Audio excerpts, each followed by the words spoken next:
Good morning, everybody. Welcome. We're going to get started soon. Welcome, everybody.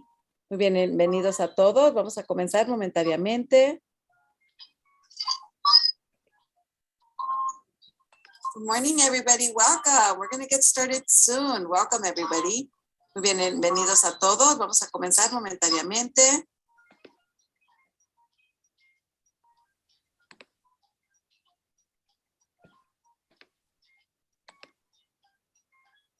And so again, welcome. We're waiting for folks to come in. Our participants are still entering. Están entrando nuestros participantes. Continuamos en un momentito.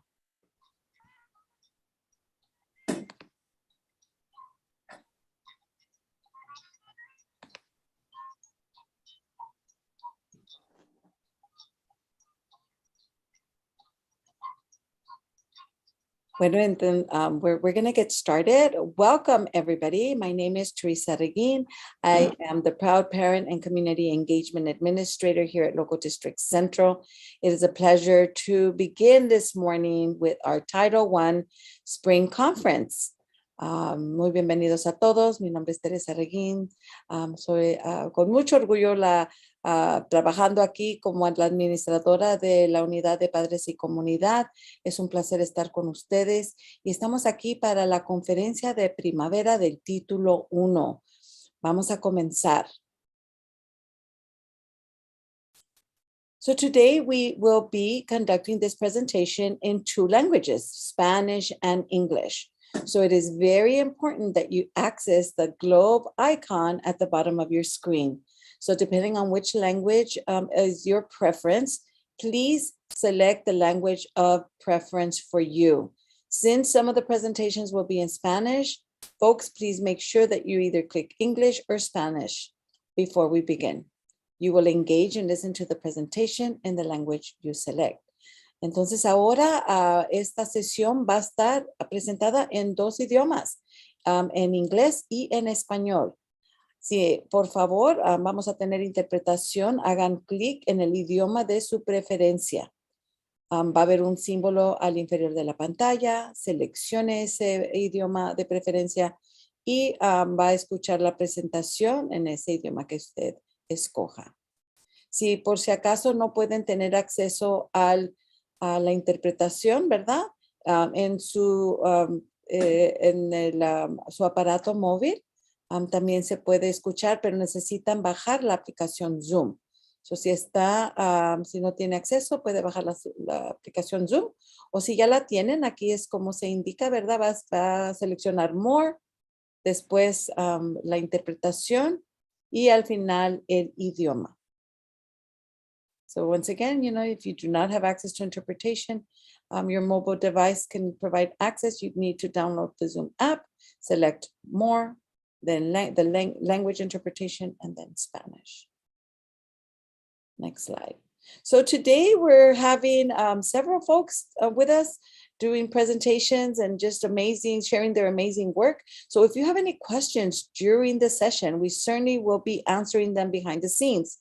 On the bottom of the screen, you'll see a Q&A button. And on that Q&A button, you can ask questions and our panelists will be answering them during the session. And we hope to have some time at the end of the session and we will be able to connect with you and our audience. So thank you. Next slide. So that we're going to get started. And I would love to introduce our fearless leader, our equity champion, and Miss Superintendent, Mrs. Frances Baez. Mrs. Baez, before you begin, thank you for your staunch support of parent engagement. It is when you lead this department, we feel fully supported. We know that parents are important, that when you say what you mean, when you support our parent engagement initiatives, and I'm very, very proud to introduce you, Mrs. Baez. The floor is yours. Thank you so much, Ms. Arreguin. It is a pleasure to be with everyone. I want to thank you, Ms. Arreguin, for your leadership and leading the Parent and Community Engagement Unit in Local District Central, the home of the champions. And I am here in this session with champion parents and champion leaders. So we're all champions together, and it's with that champion mentality that we lead and support our schools. I am so honored to be in the presence of parent leaders who are pushing the boundaries, because that's what we do. I feel like I was made to be here with you, to push boundaries with you, and to advocate and to question and to wonder and to create a new reality for our students. I want to thank you for coming to this session today. I'm excited to see the wonderful work that has been happening in LD Central with parent and community engagement. Today, you will be gaining awareness and learning about the district level parent and family engagement plan, how it is jointly developed, its components, and how it is evaluated. So we want to hear parent voices, your voices here at Local District Central, because it is with your voice and your input that we refine and improve our practices and what we do to offer services to students and families at the schools. You will also hear directly from parents and staff from Franklin High School, King Junior Elementary School, and Nava Learning Academy. What an incredible way to model leadership. It's showing that staff and parents work together for the benefit of the school. They will be showcasing best practices around collaboration, including the launching of a book club, supporting dual language programs, and much more. We know that research indicates that there is a direct impact when families are engaged, and that in turn leads to positive student outcomes. You being here today is part of that engagement and continued learning. In addition, I want to highlight an opportunity to be part of our first Title I Parent Schoology course, a course that has an academic and social emotional learning focus. You will enjoy short video vignettes with fun activities, and you will also receive a certificate for completing this course. I'm very excited that our unit is launching this because it's innovative, and it also mirrors the kind of learning that we offer our students in our Schoology course. I know you will have a wonderful event today at this Title I conference. I thank you for your participation and continue to thrive. And before I go, I also want to thank the Parent and Community Services unit under the leadership of Director Antonio Plasencia, Ms. Diane Panosian, and Ms. Gloria Acosta. Thank you for joining us today, and thank you for your collaboration always. Have a wonderful Earth Day and have a successful conference. Back to you, Ms. Rodriguez. Thank you so much, Superintendent Baez, and thank you for that acknowledgement of the complete work and the teamwork that's happening at our schools with families and staff. So our next slide. With that, it is my pleasure to introduce one of our parent leaders. She is a staunch supporter also of all things parent engagement. And I'd like to introduce Ms. Rocío Elorza. Señora Elorza, bienvenida. Gracias, señora Reguín. Antes que nada, gracias a todos por estar aquí. Y quiero hacerles una pregunta. ¿Alguno de ustedes nos acompañó en la conferencia de título 1 de otoño, que fue el viernes 10 de diciembre 2021? Me gustaría saber si hay padres que regresaron. Lo pueden poner en el chat. No sé si alguien me pueda decir del chat. Bueno, a los que no hay ninguna. Están entrando. Sí. Jocelyn Molina, sí. Sí, Jocelyn. Oh, ok. Sí, pues gracias a todos ustedes que sí estuvieron aquí con nosotros en el otoño pasado. Esa es una nueva oportunidad de que aprendamos más cosas juntos, porque siempre tenemos que ser un equipo. Ustedes saben, padres, familia, porque todos tenemos un bien común, que son los estudiantes. Gracias a todos. Y vamos a aprender cosas nuevas todos juntos. Otra vez se los dije, pero gracias a todos. Y cualquier cosa, aquí estamos para apoyar a los padres en todo lo que ustedes necesiten. Y señora Reguín, por favor, gracias. Muchas gracias, señora Elorza, y gracias por estar aquí con nosotros una vez más. Our next slide. So now it is my pleasure to introduce, I want to, for those of you that are new, we do have parent representatives that work as part of a Title I focus group with our district. We have several representatives, and here you'll see from Frank Del Lomo, Ms. Miss Joanne, that she's not here with us today, but she certainly is committed and does the work alongside Miss Ana Carrion. Ana Carrion is also one of our representatives at the secondary level, and she is here to share a little bit about what they do in the focus group for Title I. Miss Carrion, muy bienvenida. Gracias por su voz, por sus aportaciones. Es un honor tenerla también a usted y gracias por todo lo que hace por nosotros. Señora Carrion, la palabra es de usted. Muchas gracias, Miss Regín. Buenos días a todos, buenos días al staff, buenos días a los padres que están aquí presentes. Estoy viendo que somos alrededor al comenzar la conferencia de primavera.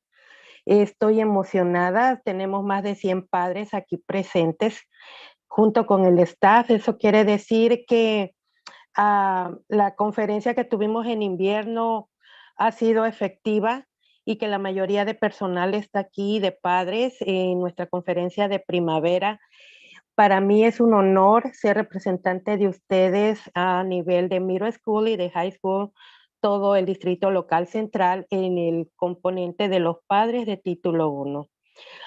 Yo represento como delegada en este grupo donde nosotros abogamos y se nos hacen los temas en que nosotros podemos abogar y participar en representación del distrito local central de todos los padres.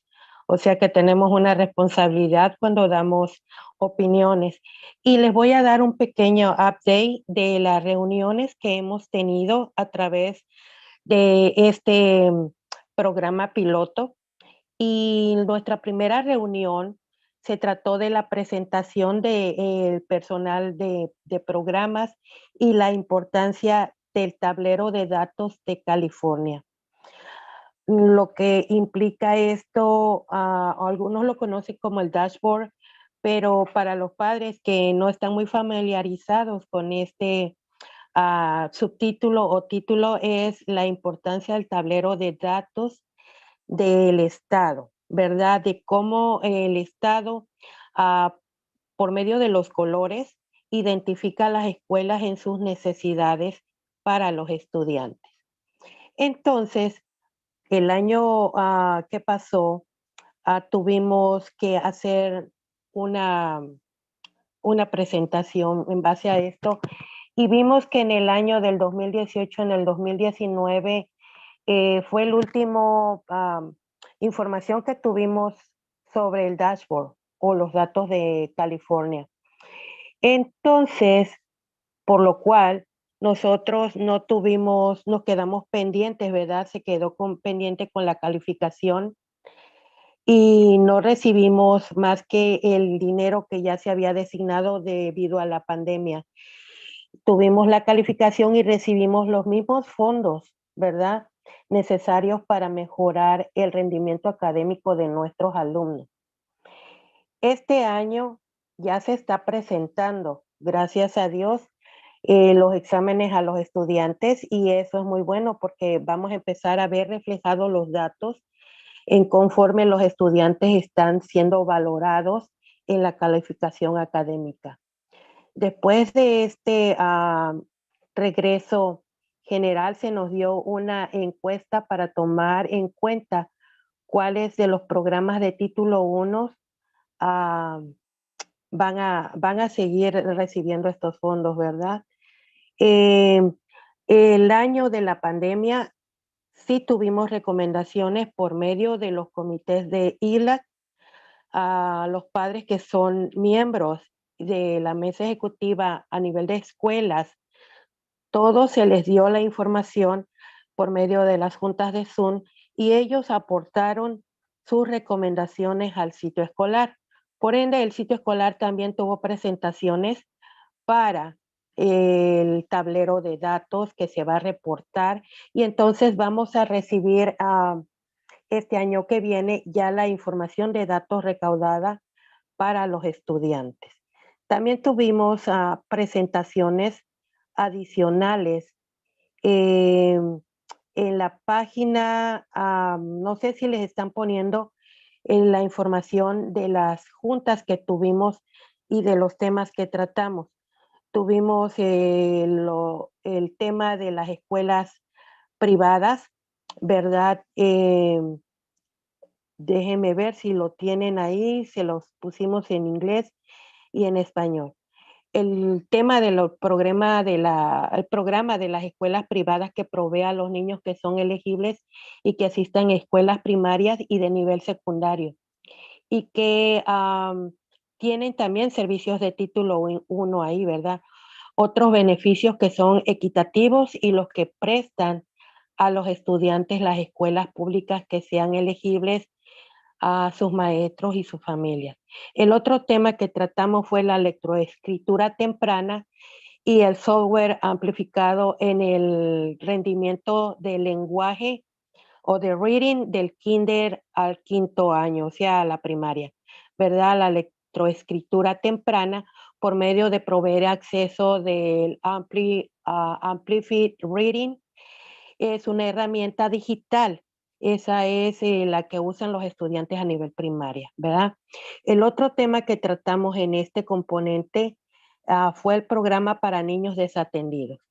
Este site puede proveer servicio a los niños en institución y desatención a escuelas comunitarias diarias para mejorar el rendimiento académico y amplificar la capacidad para que estén preparados para una vocación a la universidad y a las carreras que hay alrededor, ¿verdad? También tuvimos, el otro tema fue educación para desamparados, ¿verdad? Aquí tocamos el tema de los consejeros de asistencia que identifican a los jóvenes que no tienen hogar, ¿verdad? Entonces, o los que están en foster. Entonces, este tema de los consejeros que proveen la capacitación y ayuda técnica del personal escolar también a la comunidad y a las familias en la inscripción y el acceso equitativo para los programas escolares para los estudiantes sin hogar. Esto es por medio de todo el distrito. Ellos hacen una evaluación de cuáles son las necesidades y en ciertos casos pues ellos ven, los refieren y les dan ciertos servicios. Y el último tema que tratamos fue en febrero. Nosotros tuvimos la junta para otros temas que vamos a tratar debido a la pandemia, que vamos a traer a la mesa, y se hizo en el mes de febrero una calendarización de temas donde vamos a hacer inclusión y escuchar y traer las voces de todos ustedes representando a las escuelas en los diferentes sites con los otros delegados de las otras regiones, y entonces ahí es donde se nos informa y nosotros también damos, debido a la información que nos dan, nuestras necesidades por regiones. Entonces, es importante que estemos al tanto de las delegaciones que nos presentan, y esto es a grandes rasgos lo que nosotros o su servidora está en este grupo para representarlos a ustedes en estos temas y ver la prioridad que se ocupa en nuestras escuelas, en las necesidades de los niños de las Middle School, las necesidades de los niños en salud mental, en todos, desde el kinder hasta la high school. Y estamos viendo también otros servicios ahorita adicionales, legislando precisamente un servicio para los niños que se van a graduar de esta generación, que son de bajos ingresos y que no tienen casa o que están ayudando a sus padres y que no podrían continuar con sus estudios. Entonces estamos pasando en la legislatura un programa de 5 meses para darle a esos niños $1,000 al mes después de que se gradúan, para que puedan tener acceso a la universidad o a los colegios comunitarios. Esa es una información que tal vez en otro tema o en alguna junta local con ustedes les vamos a dar esa información, porque es importante que sepan las familias que están aquí, los padres, ustedes que están aquí, que vamos a enviar esa información para que ustedes llenen esos requisitos. Sus hijos también le den el paso a los estudiantes. También y la información se las estoy dando también para que las escuelas, los consejeros estén al pendiente de este proyecto que vamos a pasar para ayudar a nuestros estudiantes para que sigan y tengamos un éxito académico de graduación. Es muy importante todos estos temas. Para mí ha sido un placer estar aquí con ustedes el día de hoy en este pequeño update que les estoy dando. Espero que me hayan entendido los padres porque es mucha información. Y si quieren tener más información, pueden poner la información en el chat, sus preguntas, para que el personal del distrito local lo refiera al personal indicado. Para mí ha sido un placer, estoy muy alegre. Gracias por todos estar aquí y créanme que este año ha sido muy importante. Regresar a las escuelas, estar en contacto con algunos estudiantes, con algunos padres, con el personal. Y nos vemos en la próxima. Espero que disfruten ahorita la presentación de PCS y el distrito local y le paso la presentación a Miss Arreguín. Muchas gracias, Miss Arreguín. Thank you so much, Ms. Carrion, for providing us an overview of the wonderful work you do with a PCS with Title I. Really greatly appreciate it. Very thorough presentation. And so now, without further ado, I'd like to introduce, our team from Parent and Community Services, our Director, Antonio Plasencia, Diane Panosian, and our facilitator for today from PCS, Gloria. The floor is yours, and welcome to our other half of the work that we do here at Logo District Central. Ms. Acosta, take it away. Thank you very much. It is such a great honor to be with everyone here this morning. Next slide, please. On behalf of Mr. Plasencia and Ms. Panosian, I would like to welcome you all to our fall conference in Local District Central. And we have some great information to share with you. We have feedback from our fall conference now that we're in our spring conference, sorry. Next slide, please.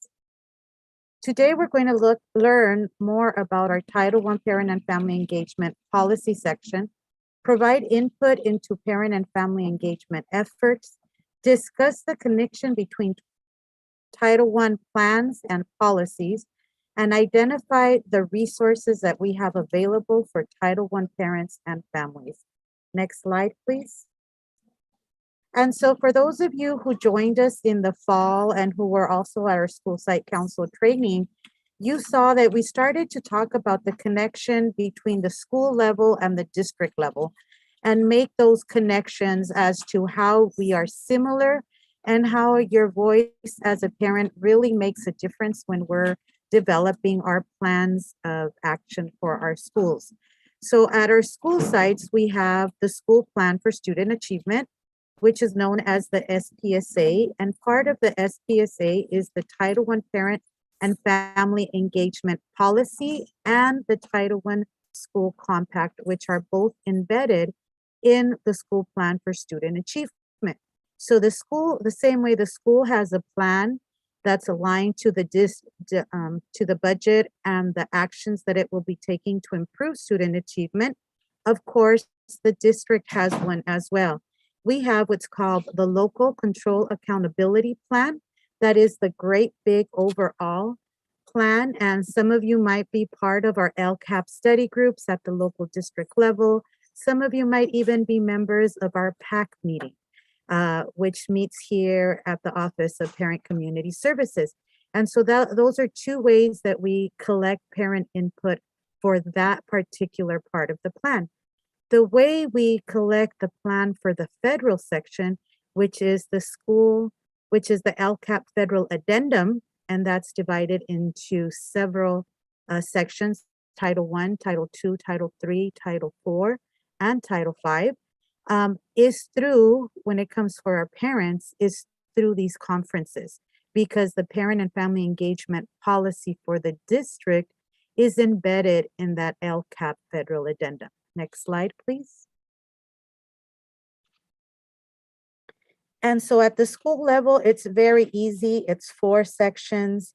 It's about involving parents in the Title I program. And it's very important for us to know that Title I is a program that is to provide additional support to students that are at risk of failing. So that is the main purpose of Title I, is to ensure that all our students are successful from kindergarten all the way to high school, so that they have that golden opportunity to move on to college or a technical career. You know, their choices should be their choices. It shouldn't be because we didn't have the right tools and academic programs to support their learning. And I want to add that at local district central, one of the things that they did with the conference that started in the fall conference was a launching for your Title I workshops that took place in January, February, March, and April. And I know that after this conference, they're going to continue their learning and teaching of families to continue to have that family, school, and home connection. At the school level, that's exactly the same thing. We're building the capacity to involve families at the school level and at the home level. When it talks about accessibility, it's not only talking about accessibility for our students of exceptional needs, but also accessibility for our families in general. We also have families with exceptional needs, or maybe it's a language barrier. So number 3 is about overcoming all that at the school level. And number 4 is about that shared responsibility. And I know Miss Maria Daisy Ortiz is here, and she has done some great things in her school when it comes to the Title I parent engagement policy, as well as that school compact really being co-developed in partnership with all the stakeholders at your school. And I'm so excited to hear from them later on. Next slide, please. And so as I mentioned, when it comes to the district policy, it's a little bit more longer because of course we have to make sure that we are including all stakeholders and we are addressing the needs of all our sub groups in our plan. And so the first one is Mandate A, is all about the plan development and that family engagement.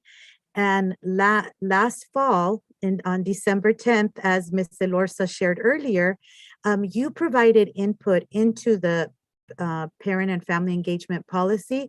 And in a few minutes, I'm going to show you where it has already been added to our federal addendum as we roll it out for the new year. And we're also going to be collecting additional feedback today that we will continue to strengthen our policy and our practices.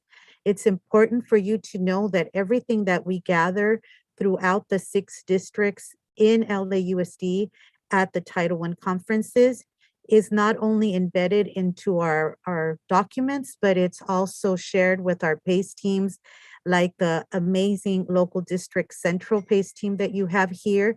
And then they share those practices with the schools and their administrative team. We also talked last time about capacity building, which is ongoing at the schools to strengthen engagement. Mandate C is about the coordination of program and district offices. As you noticed, Ms. Carrion mentioned some of the programs, offices that have gone and presented the programs to the Title I parents to get that input and ensure that whenever possible, if that office doesn't have a parent component built into the program, believe me, the parents that are in that focus group, they're always asking that question. And how can we ensure that our parents know about these resources and how to access them, and how might we build that into the program? So you have amazing parents with that voice. Mandate D, E, and F is what we will be reviewing today, and it's all about the annual evaluation. These conferences are the evaluation venue that we are using as a district to get parent feedback on the effectiveness of the Title I policy, and we review the findings. So I know that our schools are not, perfect, and we've heard from our families. I see this practice at my school in this area, but I don't see it in the next school when we go to middle school or high school. And the practices should be evident throughout your child's education. And so we strengthen our practices, we get that feedback, and we look for schools that have good practices, like the one that's going to be highlighted today. And then we share those with other administrators so that they could strengthen their practices. And then mandate F is all about involving parents in the school activities, because at the end of the day, we know that what matters most is you as parents being involved at the school level with your children. And so next 2 slides, please. We're going to go to the strengthening parent and family engagement. Next slide, please. Perfect. And so when it comes to strengthening parent and family engagement, in the fall, we sent you to this Google link and we collected the data as stated earlier during the month of October through the month of February, because some local districts started their Title I fall conferences in October. Some of them barely finished them in February. So we do work around the schedule of each local district in order to ensure that we are being sensitive to the needs of our families and our schools as well. Next slide, please. And so when we look at mandate D, it's that evaluation component that I mentioned earlier. And so part of the evaluation is, as Ms. Carrion and your other Title I parent representative and others, there's 2 local district representatives per local district. And there's 1 representing elementary parents and 1 representing secondary parents. And through their voice, we capture that as part of the evaluation of the effectiveness of our policy in ensuring that our families know about the Title I programs available for their students. The other way that we get the feedback is, as I stated earlier, through our fall and spring conferences. Your voice is important to us, and it does make a difference because we do change the verbiage in our documents to be reflective of the needs of our families. We're also, one of the things that we do is we mail or send home with our students a policy summary on an annual basis. And we also ask SSC to review their parent Title I parent and family engagement school policy on an annual basis. And they too should be updating it to be reflective of the needs and goals of that school. Next slide, please. And so E is about taking those findings and then looking at where they fall within our documents. So as I shared earlier, our parent and family engagement policy is divided into 6 sections. And part of mandate A is our LCAP federal addendum that is divided into 3 sections, which is communication, collaboration, and capacity building. And in the fall, in the months of October and February, you provided feedback. And these are some of the things that we implemented and added to our federal addendum, but we also added it as an accountability to our schools.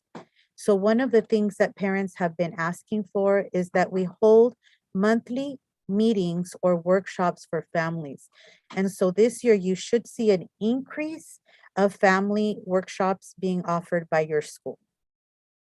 They've also requested that we provide more social emotional support for our students and families. And so that's another component that we have built in.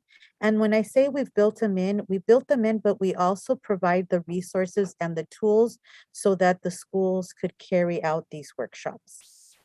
We've increased the request and partnered with our Division of Adult Ed to offer our family English courses so that they could communicate easier with their students at home and also with their teachers who might not be bilingual.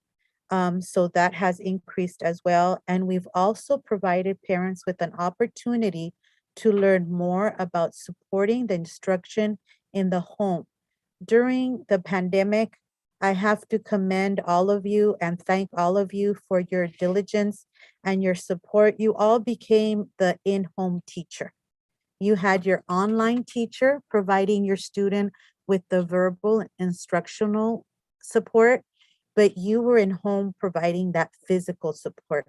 And so based on that, some of the requests that came in is, as a parent, I would like to know what strategies I could use as I am supporting my child at home. So we've built that into our policy as well. And one of the things that the parents ask for loud and clear is that they want those phone calls, those personal phone calls. And I know we have some community reps, some schools, principals that will be sharing best practices on how they do that phone calls to their parents, personal phone calls, as well as Connect Ed calls, and those text messages that come in to remind you about the meetings. Next slide, please. And so now we're getting ready to collect your feedback, because this work never ends. Our policy is a living document that is updated annually, or even sometimes even twice a year if it's required to fit the needs, to meet the needs, not only of our families, but remember, Title I is all about closing that achievement gap so that those students that are at risk of failing are successful. So right now, our team members, Mr.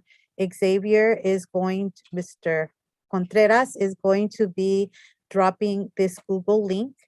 If you're able to open the link and fill out the survey, I would appreciate that.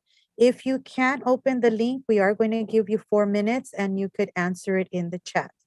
And with that, I know Ms. Vilma is going to go to the link now and show us what it looks like so that we could read the questions to you. And so with that, and I hope I'm not going too fast. I'm going to try to slow down. So when you open the Google link, we're going to be asking you for your email. And this is a way for us to ensure that we are able to communicate with you in the future, let you know about other trainings and events so that you could join us. We would like to know from what school you come from so that we could know whether you're an elementary parent, middle school parent, high school parent, but also so that we could congratulate those schools that have more parents present, because this is a virtual conference that's available to all families. And of course, you know you are in the super local district central, the land of the shining stars. You are all shining stars, and we appreciate you joining us today. So you are a parent at Local District Central. Please mark that one. And so here is where we start getting your feedback. And if you notice, these questions are a little bit different from what you usually hear. So let's take a minute and look at our reality now. Now, our parent trainings are not only in person at the school site, but they are virtual. This is a virtual conference, allowing you to be able to join us from home, work. Some of you even join us from your cars, like you drop off your kids and then you say, oops, I have a meeting, and you join us in your car. That's beautiful. But now that we've connected with families, how might we strengthen that parent participation? When you're on those conferences, maybe you notice that it's only 30 parents and you're saying, wow, I would love more parents to hear this information. Do you have any recommendations for us to bring in more parents to these virtual settings? Please put it in the chat. Or if you're answering the Google form, please put it in the Google form.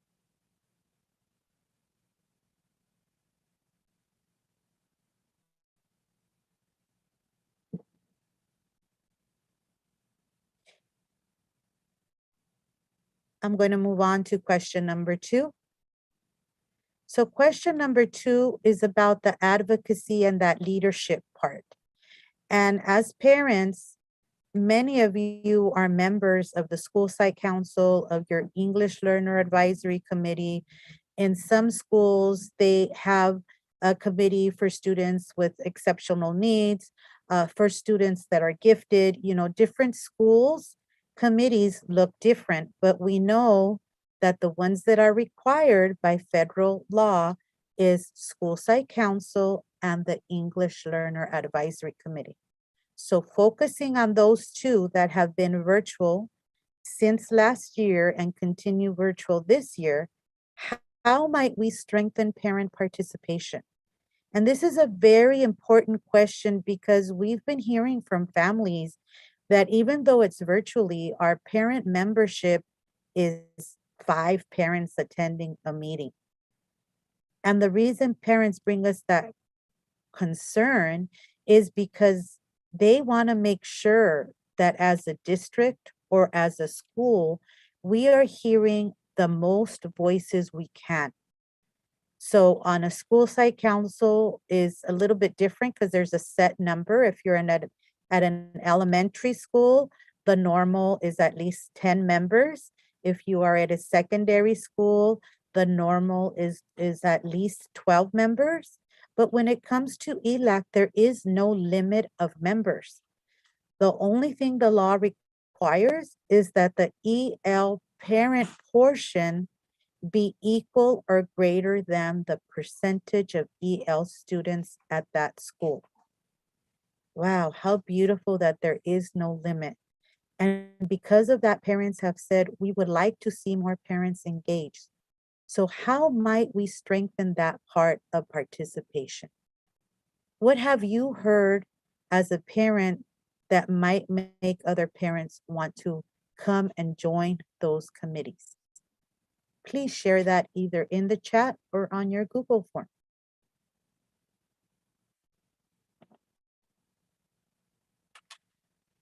I'm going to move on to question number 3, which is one that I know all of you always love because we always hear, oh, we would like to see a presentation on this. We would like to see a presentation on that. But at this time, as you know, all of you are now in communities of schools. And so one of the things that the community of schools wants to do is partner more with families. And the PACE teams are all assigned, I believe, the coaches to different communities of schools. And this will also help them partner with your superintendent, with the administrators of the communities of schools to bring you the kinds of workshops that you feel would benefit you as a parent for the 22-23 school year. Wow. Yep, we're in the month of April. September is just around the corner. What kind of workshops would you like to see? Please put them in the chat or list them on the Google form. And the beauty is that there's no limit. We're telling you to let us know what you would like.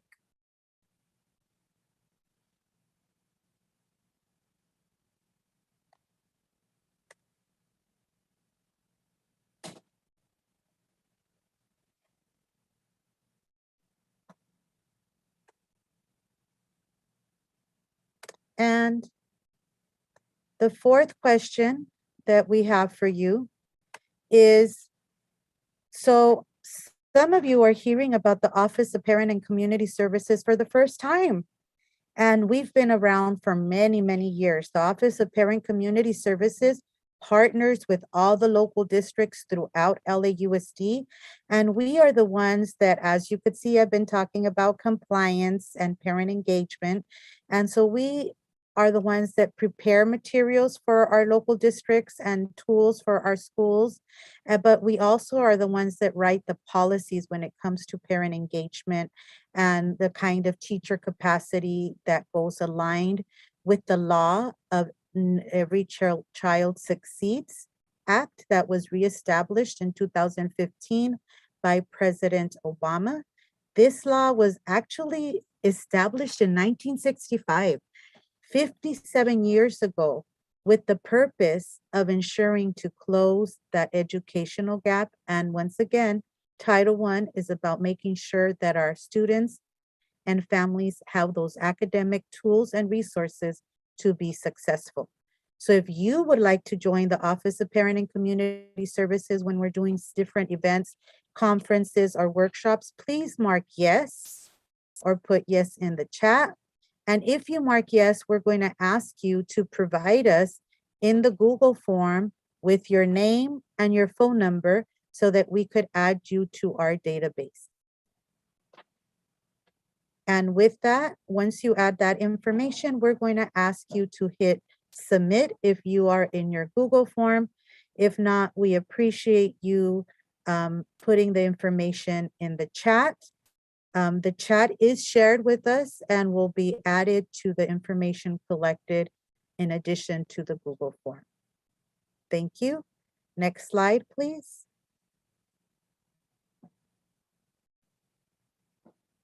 And so now it comes to Mandate F, which is all about your feedback, about the trainings that we could provide the district staff, about the learning opportunities for families to understand the academics in the home and at school. It's about families understanding the importance of attendance at the school level, parent portal, enrollment opportunities to join the SSC and the ELAC as participants. But most of all, parents, Mandate F is all about you and empowering you as parents to partner with the school in joint efforts for reaching that academic goals of your students. Next slide, please. And so now we're going to go to the next slide.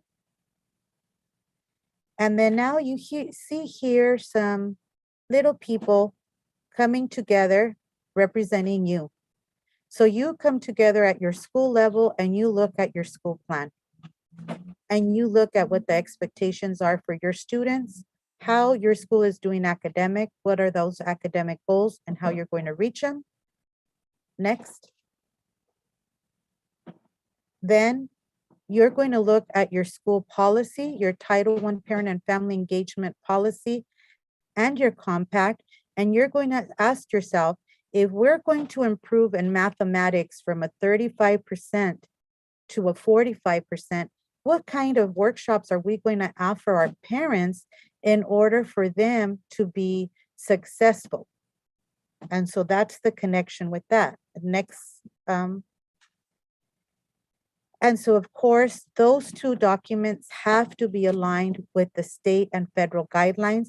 And that's where the district LCAP federal addendum comes in, which provides that guidance and that connection of all the supplemental and categorical funds that the school receive, that the district receives and the schools receive to support our children when it comes to those Title I programs. Next one, please.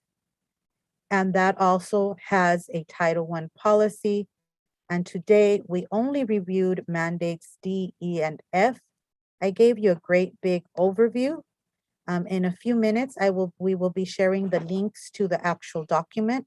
If any of you would like to review the commitments that the district has made, I want you to know that these documents were written by parents, for parents, in conjunction with staff. And it was approved by the board in 2018. Next slide, please. And now here come those links. So you're gonna say, Ms. Acosta, you've been talking 1,000 words a minute, but look, our parent and family engagement policy is 11 pages long.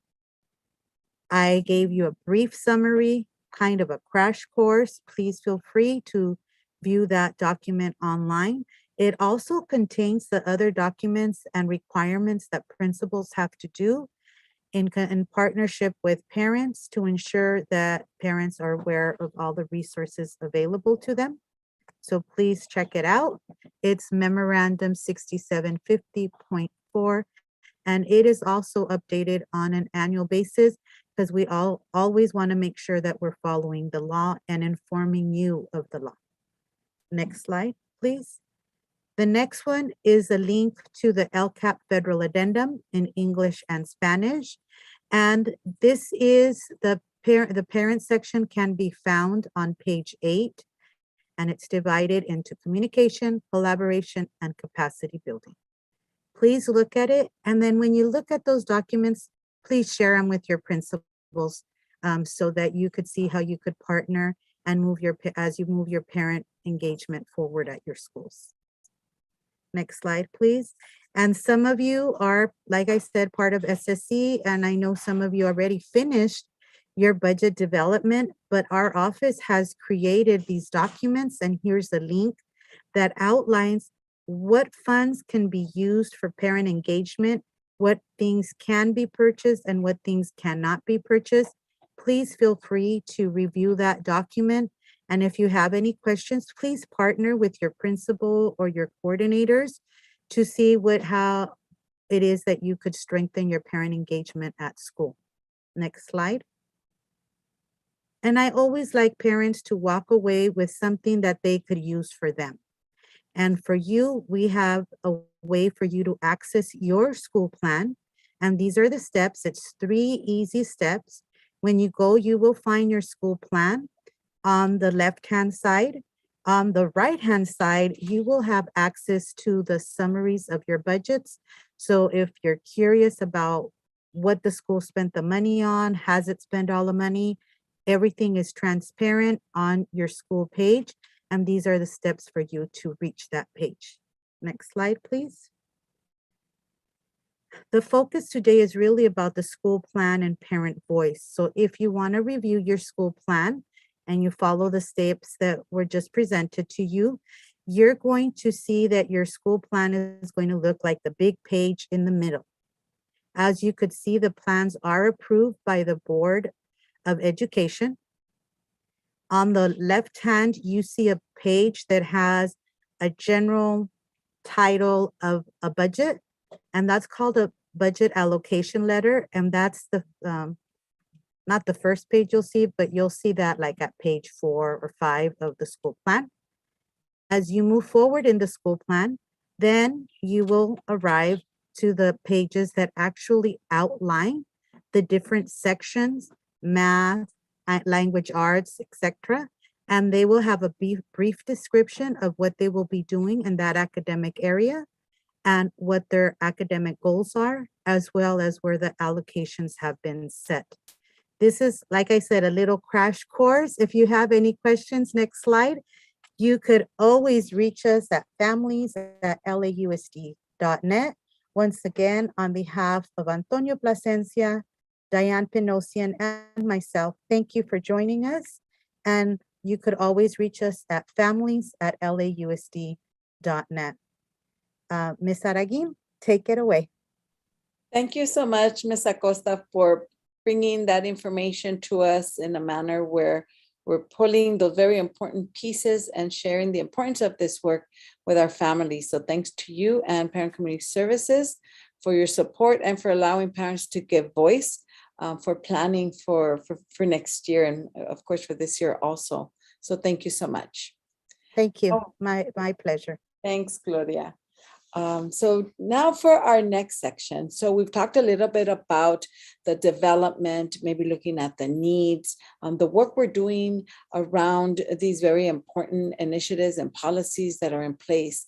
And now we're going to look at what that really looks like at our school site, right? What is the policy in action?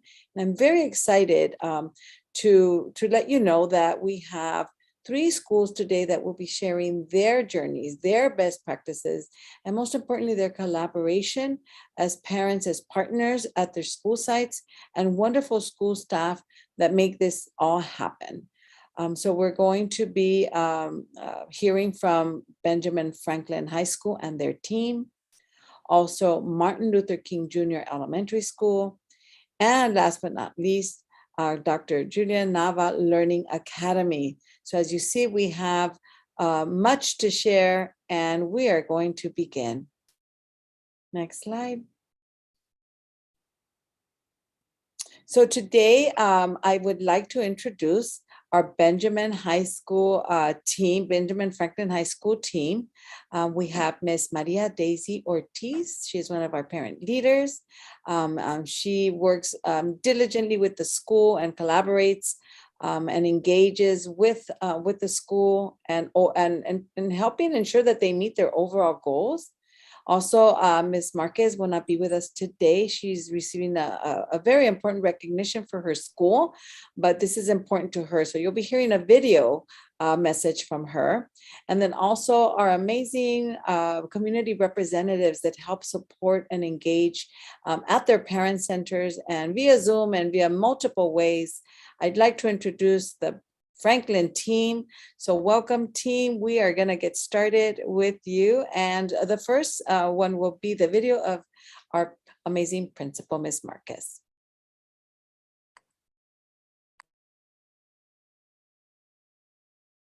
School and Dual Language Academy Magnet. Thank you for inviting me to this very important conversation. I have been asked to talk about parents as partners. I would like to say that I can only speak from my experience, and I understand that when we say we are one Franklin, that includes our parents, our students, our staff, our teachers, everyone in the community. We are one Franklin, and thus, because we are one Franklin, our parents and our committees such as ELAC, SSC, Local School Leadership Council are very, very important components for our school. Now, parents, what do they bring to the table? They bring representation, right? They mostly, when we talk about the budget and when we talk about data and when we talk about the single plan, it is really, really difficult to understand that material. And to have our parents join in on our committees and really follow along and ask those difficult questions, ask us those difficult questions, we really need to be as transparent, and we really need to make sure that we put it in terms that they will understand. At the very end of this year, one of the checks for understanding that we did at Franklin is that we presented together, our parents, our administration team, we presented the budget, the process, the data, and our expenditures for next year to the community. We invited everybody to coffee with the principal, and our parents were the presenters. And again, representation matters. How they present is probably more understandable for our parents to really understand what the goals and what the needs and how we budgeted for items for next year. So I'm very proud of our parents here at Franklin for stepping up and for being our partners.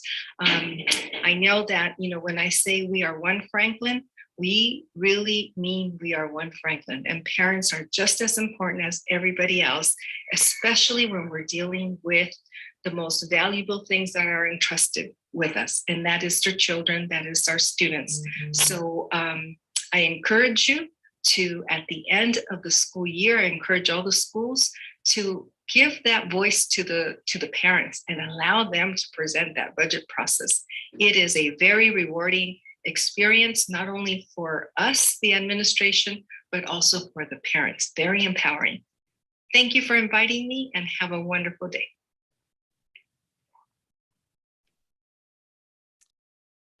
So we do send thanks to Ms. Marquez for her words and for sharing this video with us. I know she's proud of the work that's happening also at Franklin High School.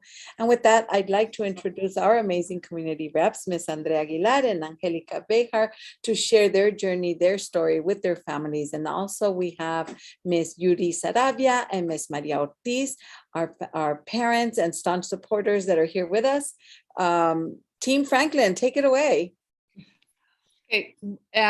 Buenos días, mi nombre es Angélica Bejar y estoy muy orgullosa de representar el Centro de Padres de nuestra preparatoria Franklin High School. Y estoy muy contenta del día de hoy. Nos visita una mamá que es muy activa en nuestra comunidad. Su nombre es Norma Flores. Norma.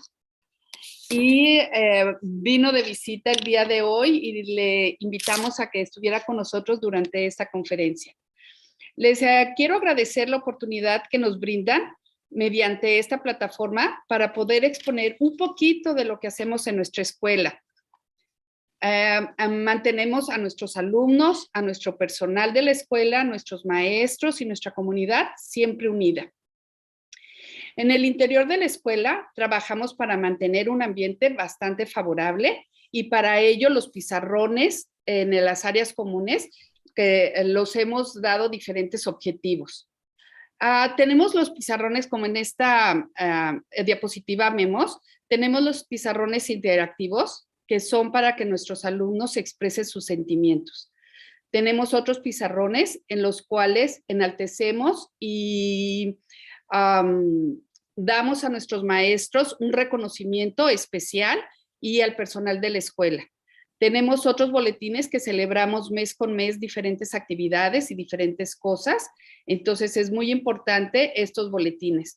Pero también tenemos unos boletines que son sumamente importantes en los cuales colaboramos nosotros en conjunto con los psicólogos de la escuela y los trabajadores sociales.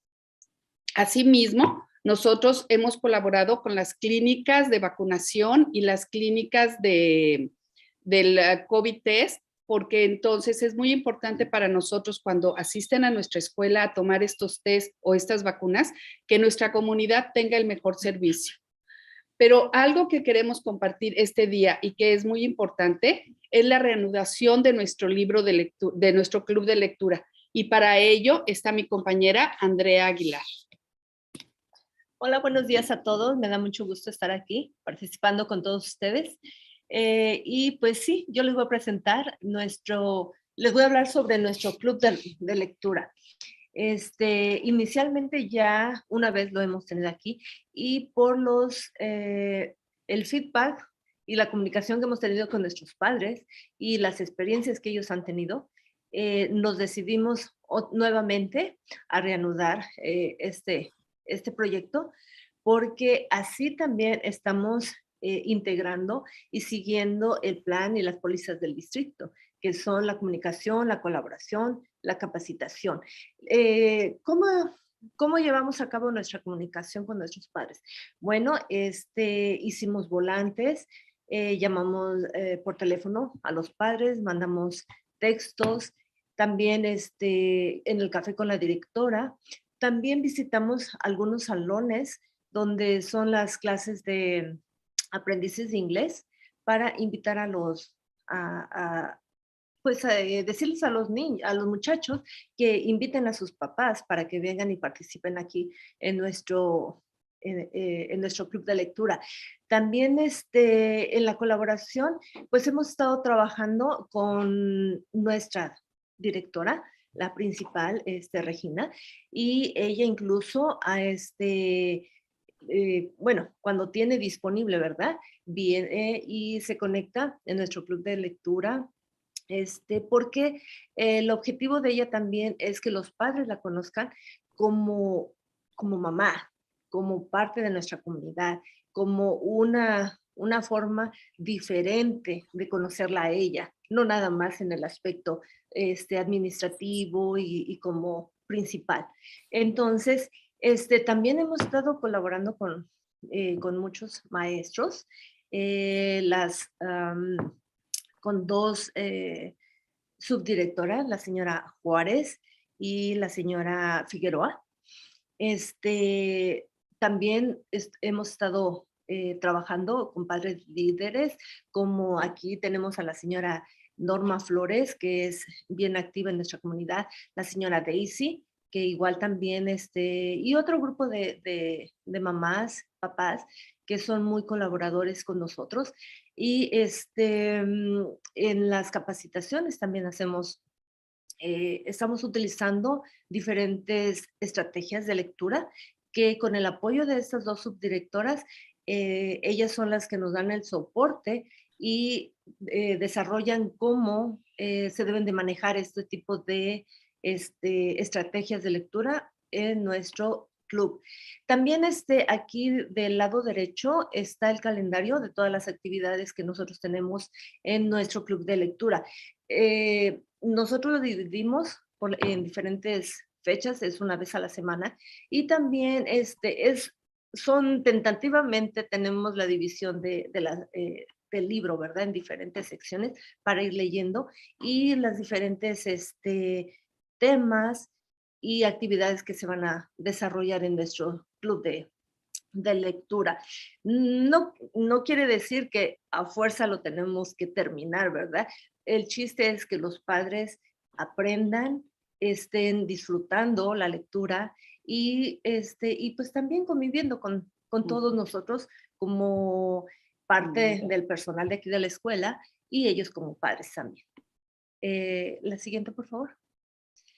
Ahora la señora Daisy nos va a dar su experiencia, hablar sobre la experiencia que ha tenido ahorita hasta ahorita en el desarrollo de nuestro club de lectura.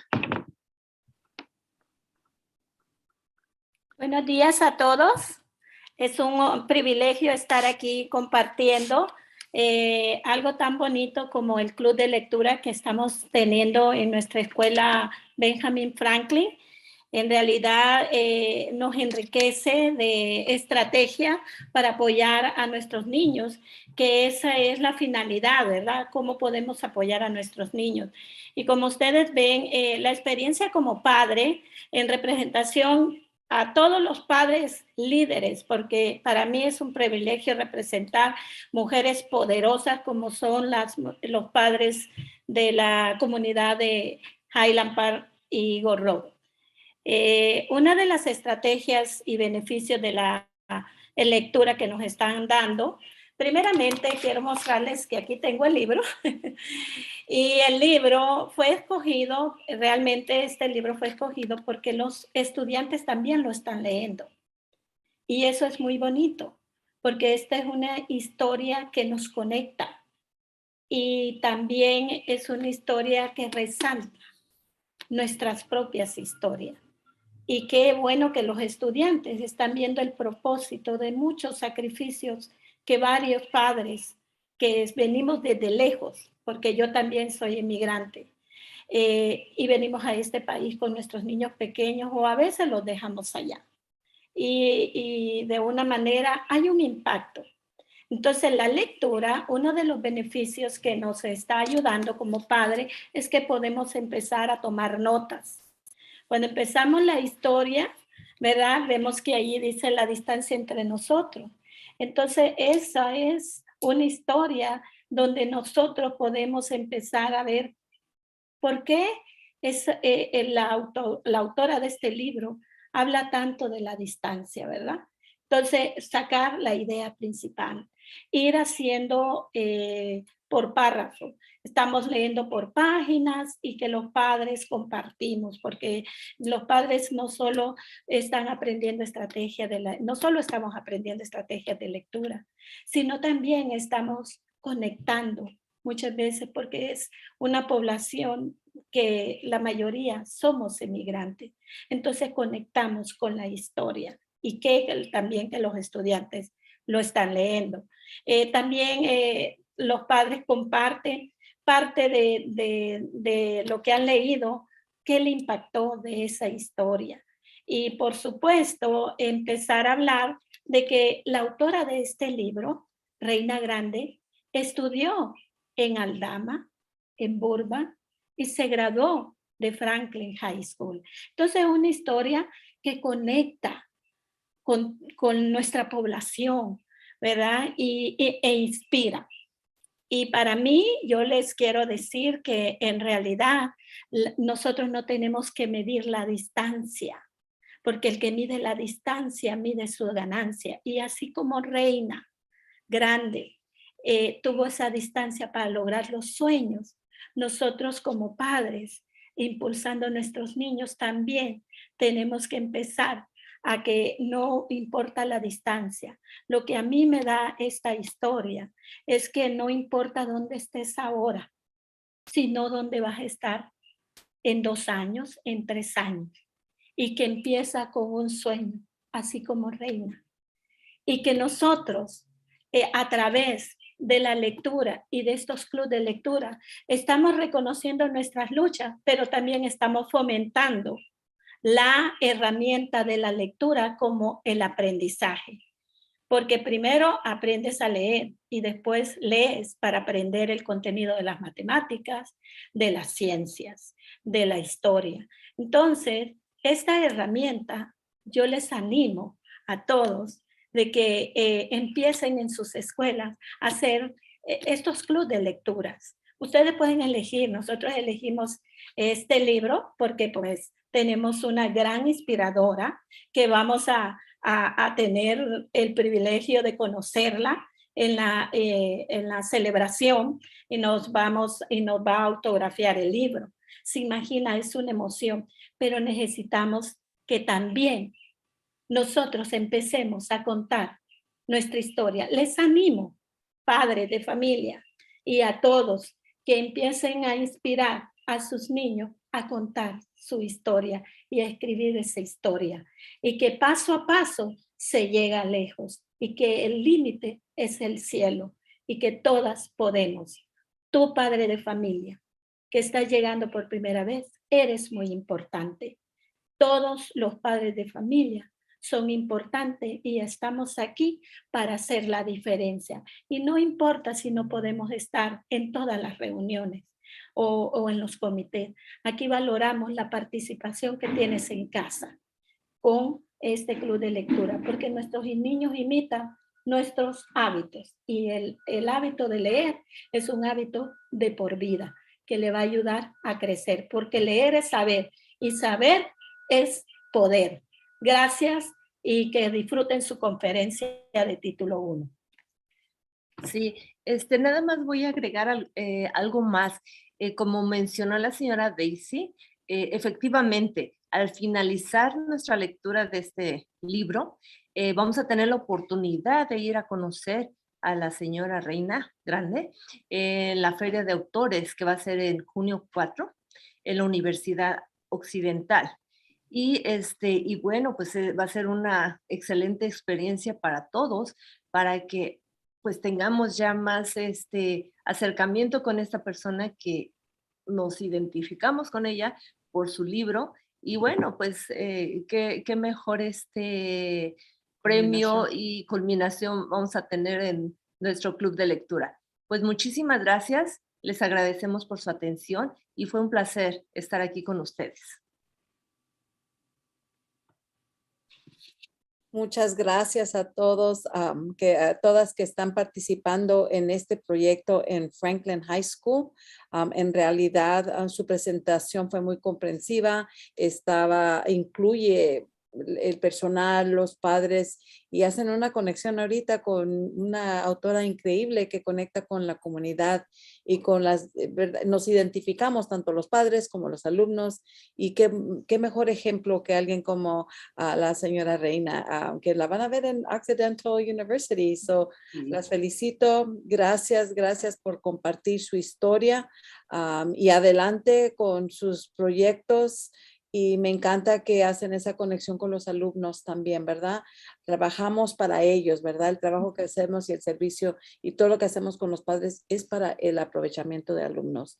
Muchas gracias, equipo Franklin. So thank you to the Franklin team for that amazing presentation and exemplifying collaboration at our schools. Thank you, team. Thank you. Thank you very much. Next slide. Now, here's another fantastic team that's going to be sharing their journey, what they do, and how they connect. From Martin Luther King Jr. Elementary School, I'd like to introduce their team, Ms. Yudis Saravia, Ms. Thomas. I'm not sure Ms. Thomas is with us this morning, and Mr. Eric Hobson from our Title I designee.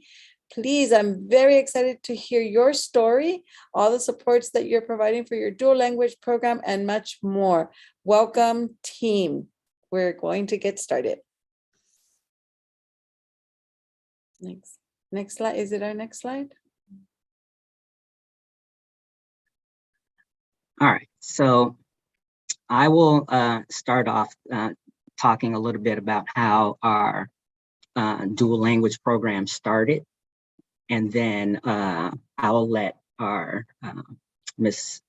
Garcia discuss the things that she did to help us with this process, because she's the one that spearheaded the initiative, and I'm going to let her have her moment to discuss all the things that she did to support us. All right, so back in 2018, 2019, we had gotten a new principal, and it was her very first assignment. And so one of the concerns that we had here at the school was sort of declining enrollment. We're co-located with a charter school. We have one of the KIPP schools that literally a block away from where we're located. And even our feeder school, which is Fauché, has K-5 on its campus. So sometimes we lose a lot of students. Let's say a fifth grader graduates and there's a younger sibling. The older sibling is going to Fauché.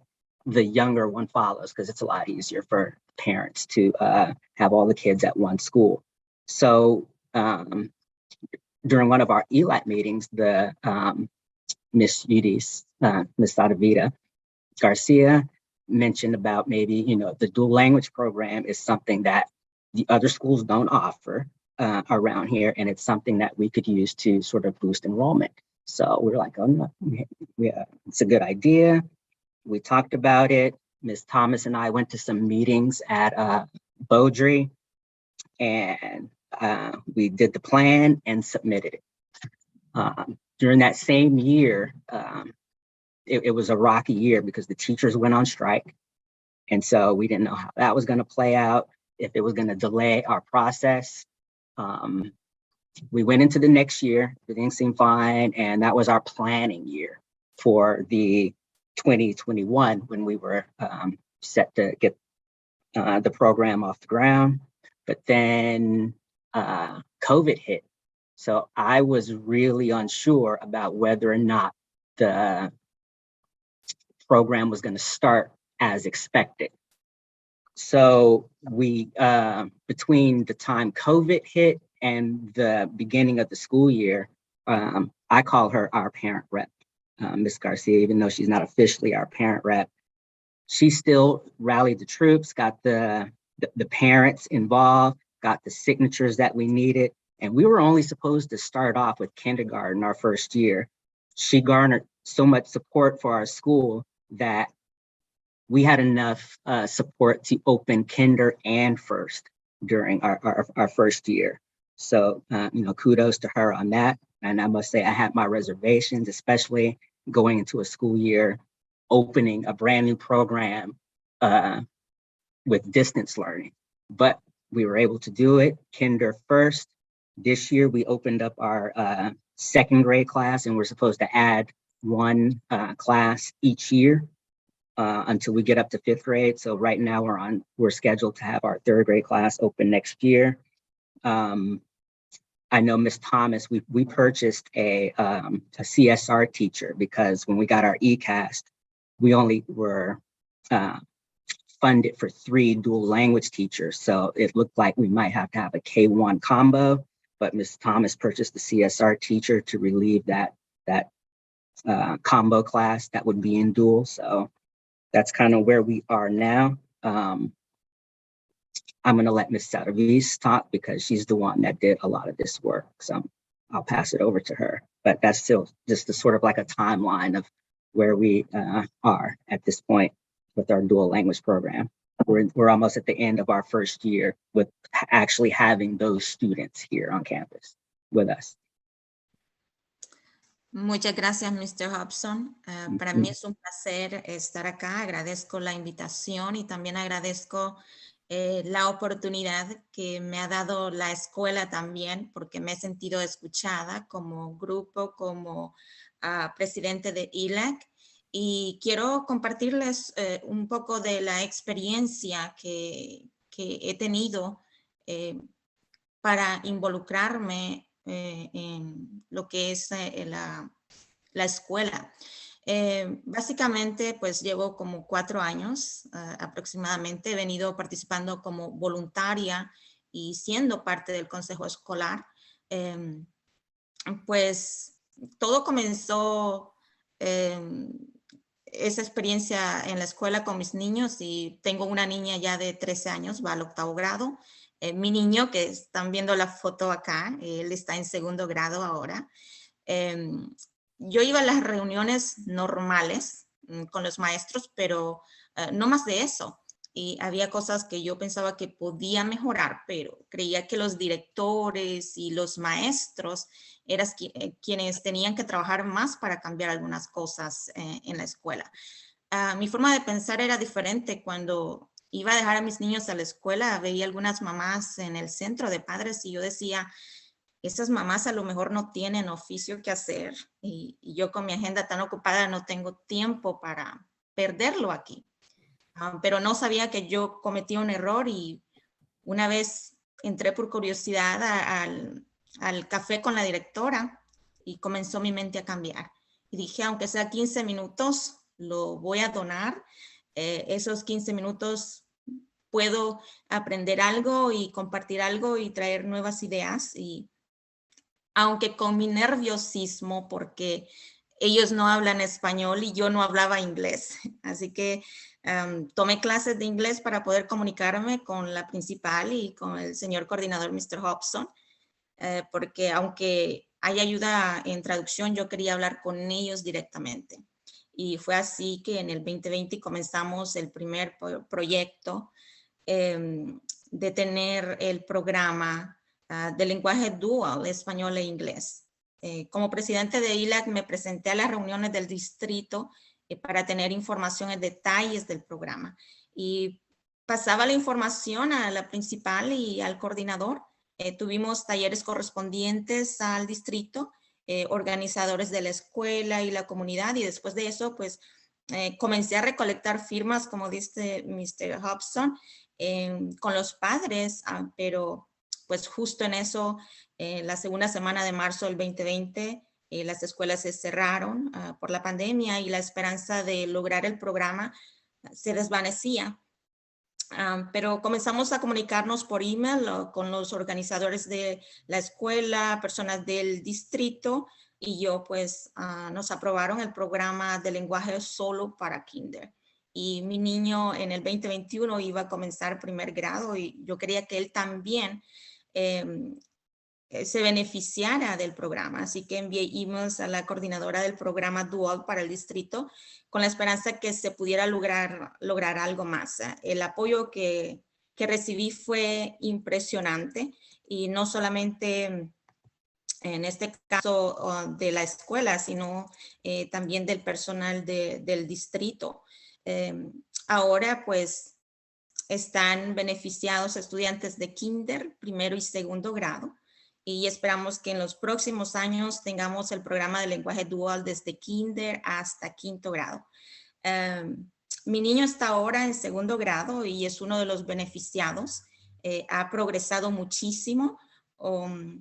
Tiene la capacidad de leer, de escribir, de hablar en inglés y español fácilmente. Antes no podía hablar con sus abuelos porque él solo hablaba inglés y los abuelos hablan español.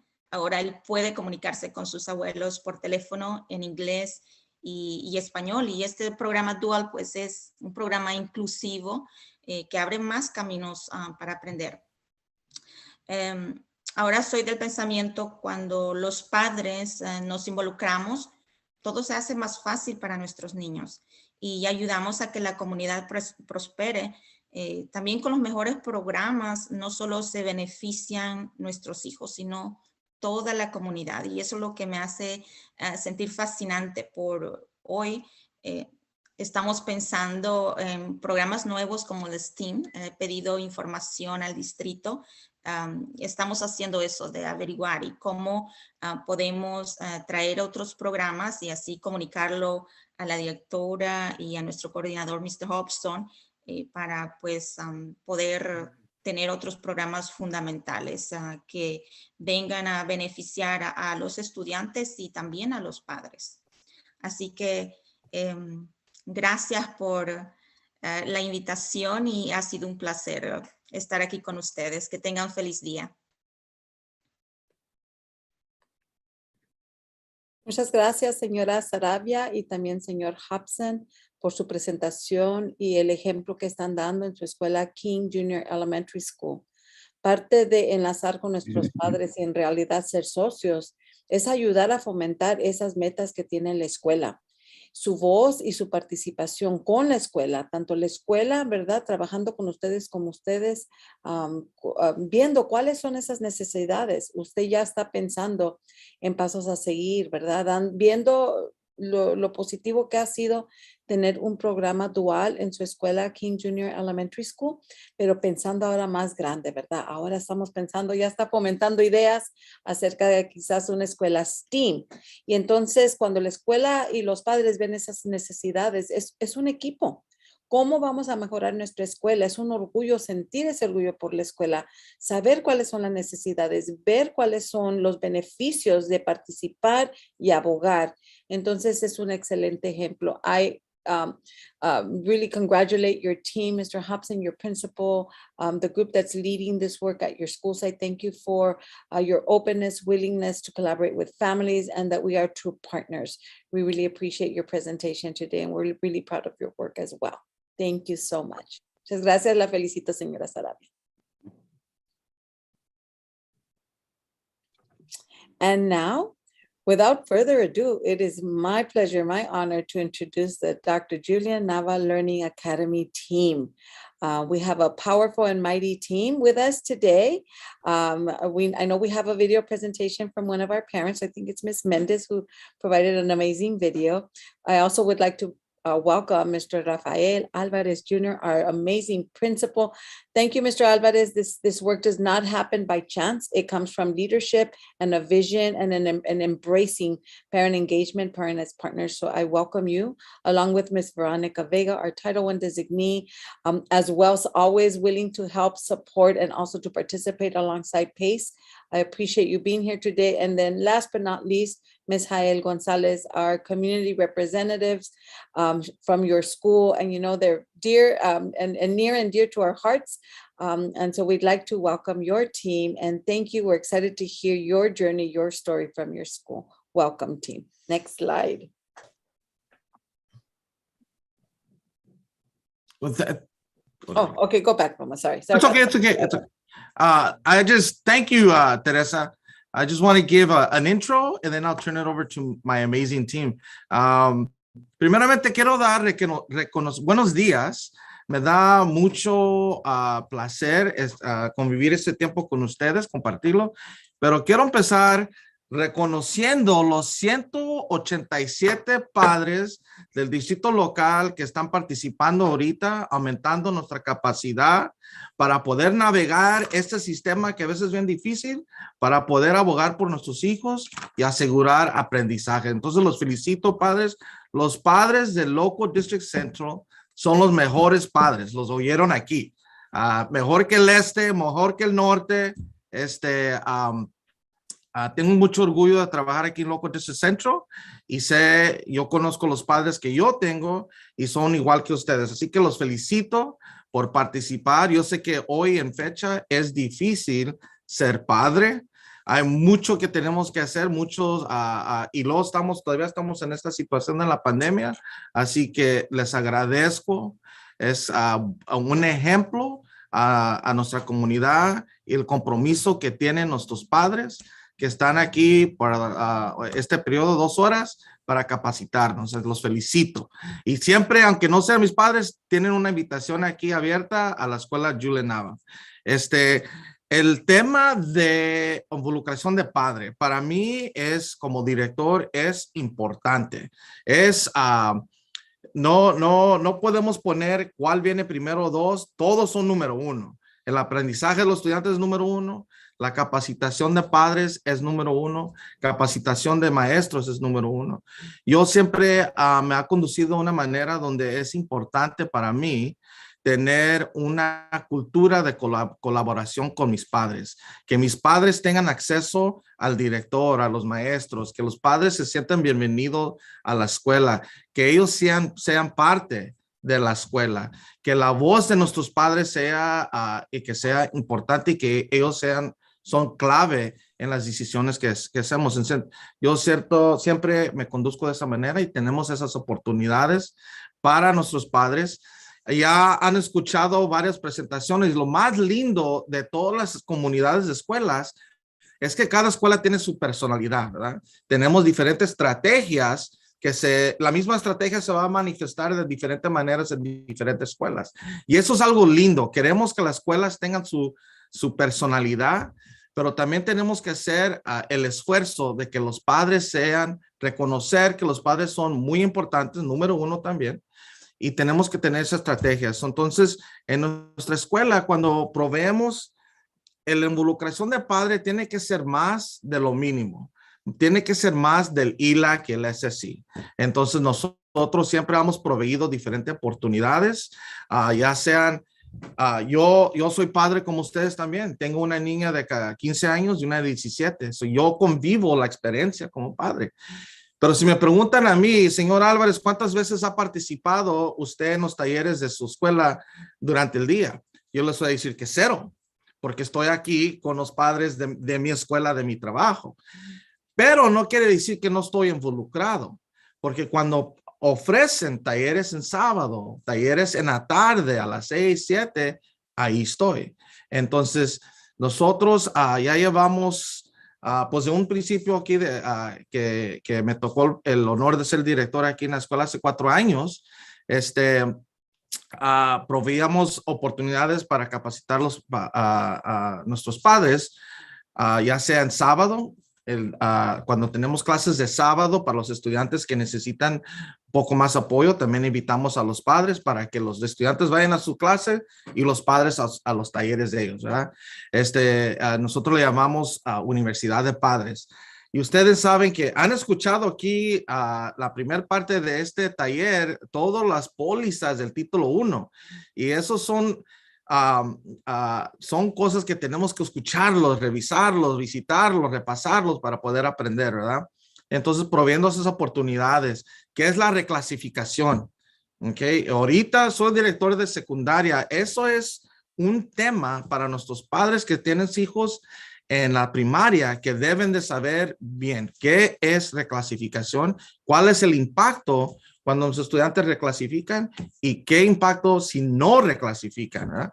Entonces nosotros creamos el currículo para esos talleres y con mis diferentes, mi equipo administrativo nos asignamos diferentes talleres y hicimos eso los sábados. Los últimos 2 años ha sido difícil para todos. Empezamos una colaboración con una organización que se llama PIQUE, el Instituto de Padre, Parent Institute of Quality Education. Ellos, a través con la organización, ellos tienen currículos, nosotros nos sentamos con ellos, planeamos para ver qué es lo que las necesidades de nuestra escuela. Ellos proveían la instrucción, nosotros participamos. Y en el otoño tuvimos 130 padres participando. Hubo un grupo en la mañana a las 9 para los padres que pudieron participar en la mañana y un grupo un curso a las 6 de la tarde para los padres que necesitan el tiempo en la tarde, como yo. Tuvimos mucho éxito, 130 padres, graduamos ese curso y esta primavera, es más, ayer, anoche a las 6 de la tarde tuvimos la graduación para nuestros padres que participaron en la primavera. Los 2 temas, el primer tema en el otoño fue más académico,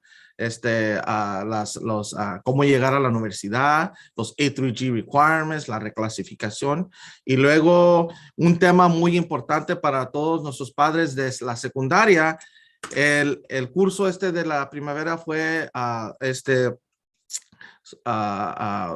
través de lo socioemocional de nuestros estudiantes, ¿verdad? Con diferentes temas para nosotros que somos padres de los jóvenes de esa edad, de 12 a 16, muy importante. Entonces, para mí como director es de siempre proveer diferentes oportunidades para que los padres puedan participar. Yo siempre manejo la escuela como porque sí es el centro de la comunidad. La escuela sirve como un recurso para nuestros padres. Entonces queremos que la escuela esté aquí capacitada para trabajar con padres, para guiarlos, orientarlos.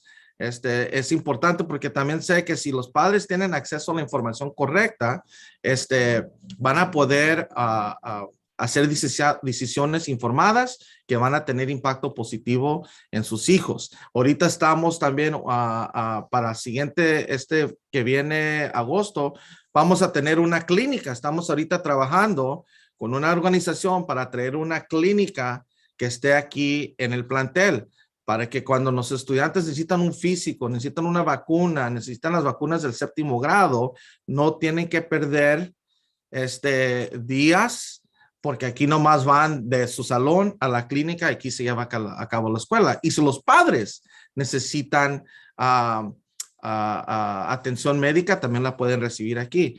También tenemos acuerdos con organizaciones que dan terapia socioemocional, consejería, y que se lleva aquí en el plantel. So, siempre estamos, a mi punto de vista, siempre es de proveer los recursos necesarios para padres, eliminar las barreras que existen para que los padres puedan entonces hacer esas decisiones y que van a tener impacto positivo en nuestros estudiantes. Siempre trabajando para que nuestros padres tengan acceso correcto, información correcta para poder hacer esas decisiones.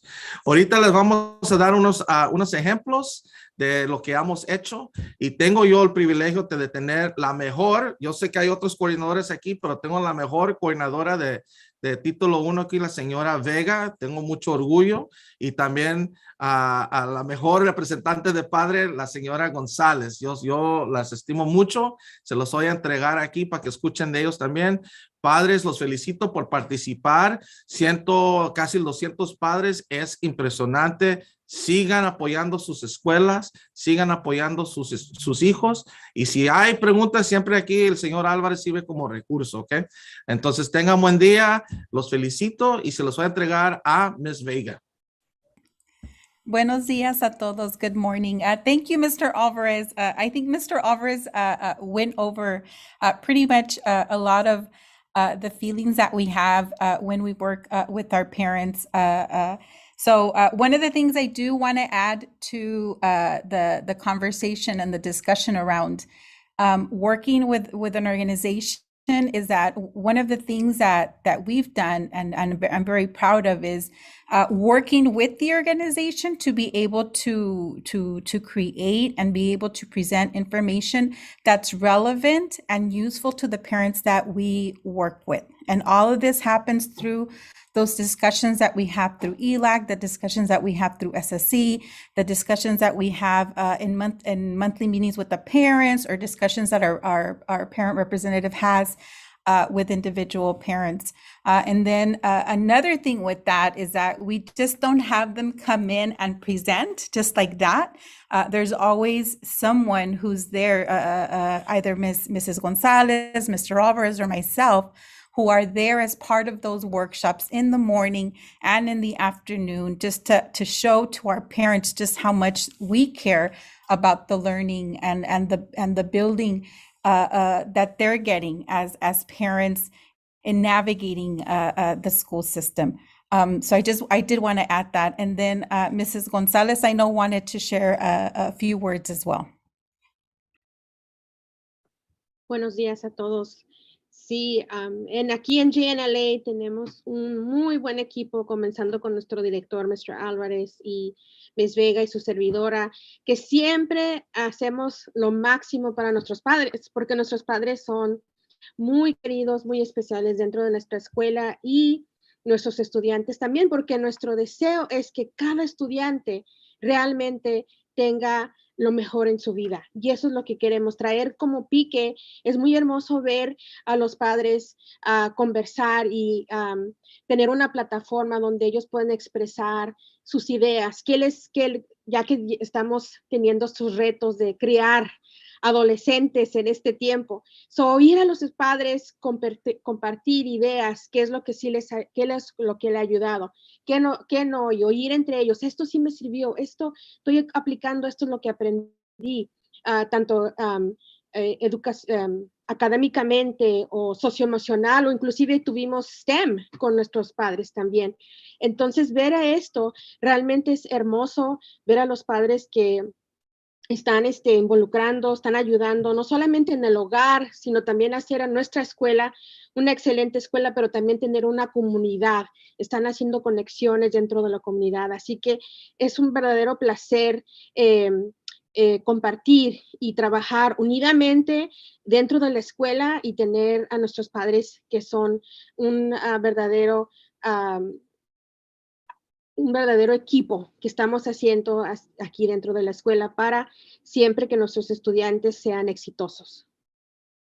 Thank you, Mrs. Gonzalez. So we leave you with one of our PICE graduates who completed, she's done 2 courses already, very involved.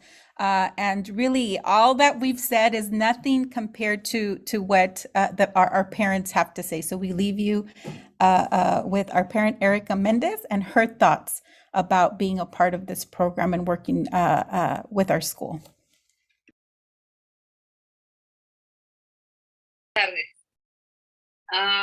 Yo sí escribí lo que iba a decir porque de repente se me olvida lo que quiero decir.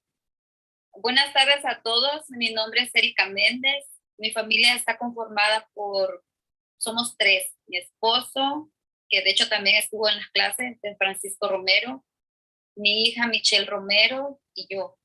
En esta oportunidad mi esposo y yo tuvimos el privilegio de tomar por primera vez las clases de pique y agradecemos de una manera muy especial al distrito escolar y a nuestra oradora Cristina López, a Miss González, a señora Álvarez, señora Vega y a los que no he mencionado que han sido de apoyo también. Muchas gracias por brindarnos esta información y comenzar a planificar un futuro mejor desde la Mirus. Como decía doña Cristina, a veces pensamos que es muy pronto, pero es desde ya empezar a soñar con ellos. Decidimos tomar estas clases porque siempre hemos soñado con que nuestra hija vaya a la universidad y logre coronar una carrera. Después de tomar las clases, ahora la motivamos más y le decimos que sí se puede. Que siempre que ella trae un premio o algo, siempre le decimos, si nosotros pudimos llegar a un lado, tú puedes más. En mi familia, mi esposo sacó una carrera técnica nomás. Y yo una técnica también contador, pero seguí 3 años en la universidad. Yo tengo mi título y le digo a mi hija, si yo llegué hasta aquí, tú puedes más. Y yo te voy a apoyar porque tú puedes más. Así que animo a los padres a que soñemos juntos con nuestros hijos, a motivarlos, a darles ánimo, a que crean en sí mismos y que nosotros también podamos ser un apoyo para ellos. Que si carecemos de algún conocimiento para ayudarles a ellos y ser de apoyo para ellos, así como estas clases que nos han brindado, así hay muchas ayudas y apoyos en los cuales nos podemos apoyar, valga la redundancia, para que ellos no se queden cortos. Si ellos a veces tienen algún déficit en alguna materia, podemos buscar ayuda para que ellos, su estudio no sea una obligación, sino que lo disfruten. Yo le digo a mi hija, cuando yo iba a la escuela, en las tardes yo agarraba los libros y era lo mejor hacer la tarea en la tarde.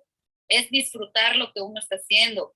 Así tenemos que enseñarles para que ellos igual lo puedan hacer. Antes de Pickett siempre confiábamos en Dios, que sí se podía, pero ahora estamos más seguros y agradecidos porque sabemos que hay apoyo en la ciudad para que los niños desde ya vayan soñando con ir a la universidad. Ahora también decía en la hoja que nos mandaron que nos dirigiéramos a nuestros hijos. Y yo ahora le digo a mi hija que después de estas clases, hemos decidido soñar contigo, Michelle, y comprometernos a ser tu apoyo en todo el momento, a seguir informándonos para que el camino que recorras no sea sola, sino siempre estar a tu lado, animándote a preguntar, a buscar el camino al éxito para un futuro mejor. Nunca pienses en el estudio como una obligación, sino como una oportunidad para estar en el maravilloso mundo del saber y ser alguien valioso en esta vida. Muchas gracias a todos los que estuvieron aquí, a todos los que nos enseñaron. Muchas gracias a los padres también que estamos aquí para apoyar y seguir soñando con nuestros hijos. Buenas noches. Buenas tardes.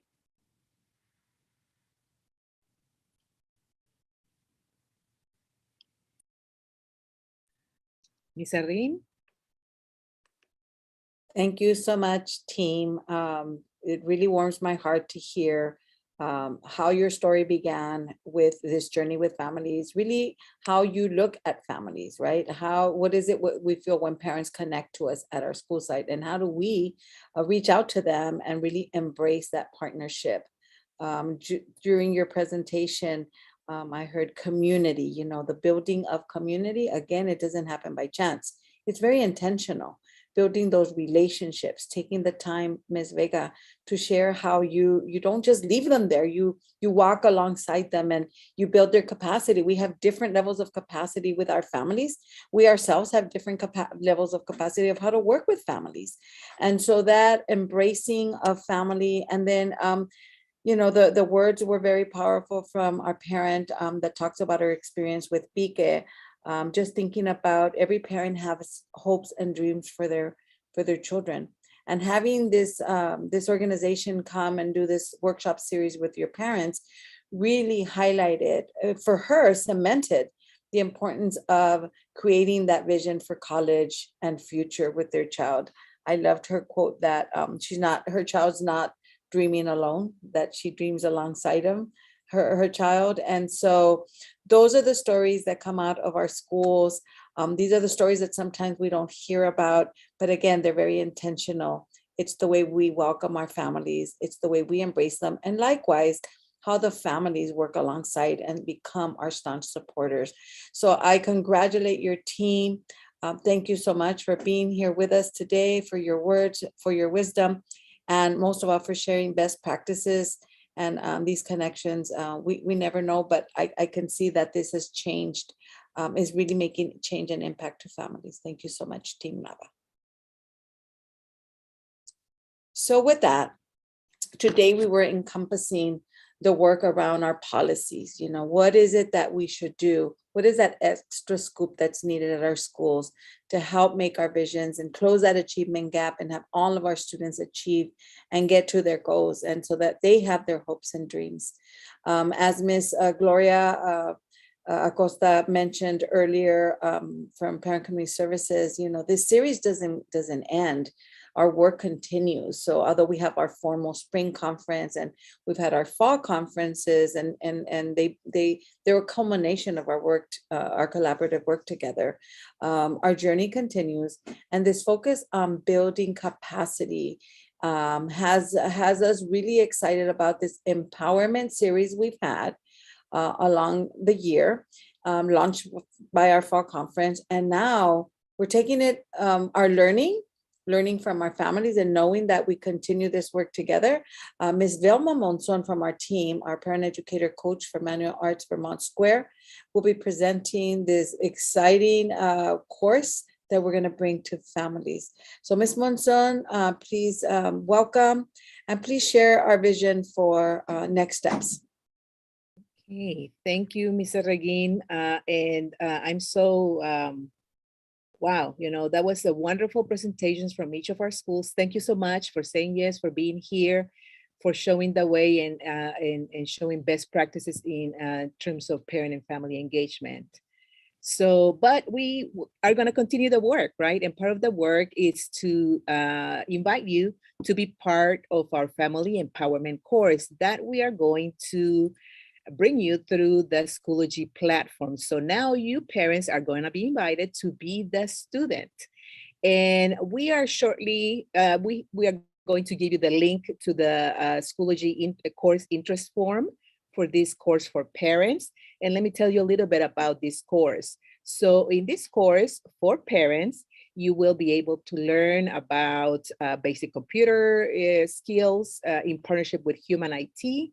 You will learn about English language arts, mathematics, social emotional learning, how to engage with your school at the school level, but also at the district level, right? And it will be for elementary and or secondary, so you can choose which level you want to learn about.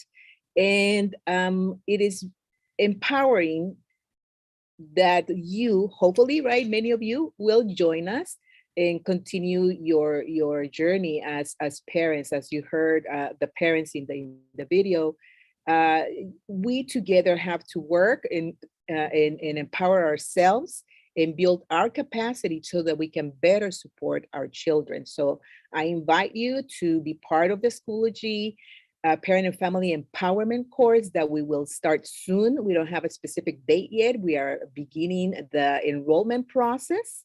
So we will send you the link to the interest form, and we will also get the emails or phone numbers out of our Zoom usage report that of those people who were here, so we can directly send you that information, but you can expect to receive that in an email or a text from our PACE unit, so that you can see what it is about, and you can fill the form, and we will then contact you.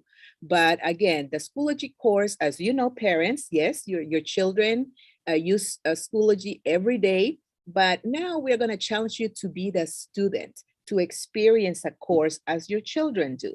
And if you parent have a parent portal account, guess what? You are able to then enter Schoology as a parent.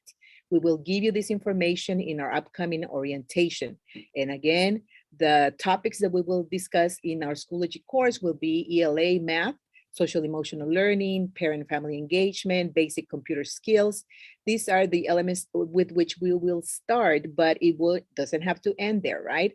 As you heard in the Title I Parent and Family Engagement Policy, we asked you to tell us what it is that you want to learn, what topics do you want us to bring you. And we will definitely check that survey that you completed recently so that we can inform ourselves of what else you might want us to bring to you and support you with. So again, make sure you complete the survey form or put it in the chat. We will definitely bring you more topics as needed. So in order to do this, right, let me give you some directions. The Schoology course, we think it's going to be, we're going to start very small, you could say, right? It won't be a long course. We hope that we can end it by the end of the school year. It will be between 5 and 8 hours, and you will do it at your own pace. You do not have to do it all together, but we will be there every step of the way to support you. And again, please complete the interest form that we will give you the link to. You will attend an orientation. Then Mr. Campbell and Mr. Contreras have prepared a video so that you can learn how to join the Schoology course once you have your parent portal account. So that might be the first step, right? To create a parent portal account. And then you can start the course and at your own pace, complete this Schoology course, family empowerment course that is part of this Title I Parenting and Family Engagement Initiative that we have. So again, I want you to please take advantage of this opportunity. You can always, later on, you will see our information and you can contact us. So now Ms. Elizabeth Lomeli will give you more information about the basic computer skills course that we will start very soon. Elizabeth? Good morning, everyone. We're so happy that you're here with us this morning. It's been a great conference so far. We're so proud of the work that's being done at all of our schools, and especially the work that our parents are doing, all our parent presenters today. Bravo, you've done an awesome job. We're so proud. So we're really excited that we're partnering with Human IT. It's a nonprofit organization that is helping us to lead this course. They will be offering the course, obviously for free, to all of our parents in local district central. If you attend your communities of schools, town halls, you may have seen a presentation by a Human IT representative regarding this course. It's an 8-hour course. We have already provided a flyer with the registration link, but we're going to provide it here. It's not too late for our parents to register. And on Monday and Tuesday of next week, April 25th and April 26th, we will provide the orientation to begin the course. We're ready to get started. Our parents will be creating an account at the Human IT platform for the course, and they will be receiving a username, a password, a link to be able to begin the course. And in the registration form that we've provided, that's out there already, we can share it again here. We're asking our parents to provide their contact information so that we're able to send them their username, password, and link for the course. But again, we'll be going over all of these details with the parents on Monday at 5 o'clock from 5 to 6, April 25th, and then on Tuesday, April 26th at 3:30. It's an earlier day at the schools, so the presentation on Tuesday will be from 3:30 to 4:30. And we can go on to the next slide. The best part, not only will our parents learn basic skills about computers and technology, such as navigating the internet, online safety, using Zoom, Windows, using the mouse, learning some tricks, with the mouse and the keyboard. But our parents who complete the course, and this will be the first 300 parents who participate. And let me just say we have over 400 registrants already, thanks to the work that all of our team and all of you parent representatives have done. Our parents can receive a $100 voucher, which is a discount to any computer device that they will sell our parents. However, they have computer devices that are only about $120, which means out of pocket, they would pay $20. So as you can see the visual that Ms. Vilma put on this slide, it's like climbing hills and mountains, and getting to the top. In order to be eligible for that $100 voucher, our parents would have to complete 8 hours of the course and obtain, I think it was 75% or more, on the small quizzes that they'll be taking. So again, we encourage you to spread the word and encourage your parents at the school to participate in this computer course. It's going to be a great process and lots of learning. Thank you again. And now I'm going to be handing it over to Ms. Vilma. Yes, I want to add that you will not just get some a voucher for the Human IT, but in addition to that, we are going to celebrate your success by giving you a certificate of completion for the Schoology course and the Human IT course. So we hope to be able to provide that certificate of completion to every single person that joins our Schoology Family Empowerment course. And in addition to that, we will give you to the first 100 people a Scholastic grab and go take-home book pack. So we again hope to be able to give out all 100 bags that we have for you when you complete the Schoology course and the Human IT computer course. So again, we encourage you to join us. You will be receiving information. You will have, some of you have already signed up for the course, so thank you so much. And because of time, I think we are almost at the end, and Ms. Regin then has more information for you, but I do be. I think we lost Miss. Senora, yes, so now we have Senora Carrion to give us more information about how we're going to continue our empowerment courses. Senora Carrion. Bueno, más sin nada de decirles a todos los participantes el día de hoy de la conferencia, de nuestra conferencia de primavera, que vamos a continuar en los TikToks.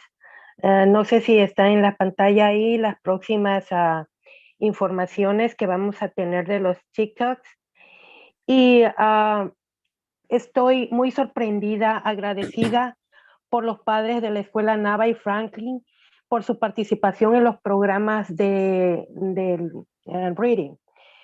También, pero muy especial, a la señora Yuri Sarabia, de la Escuela Martin Luther King, que en verdad su liderazgo me está sorprendiendo, porque es uno de los padres de los que yo conocí, llevé la primera junta al distrito local y como dice ella estaba renuente a la participación de los padres y tenía otra visión de los padres. Entonces se le fue invitando, se le fue involucrando y qué bueno que lograron eso de poner el programa dual en la Escuela Martin Luther King con el apoyo del staff.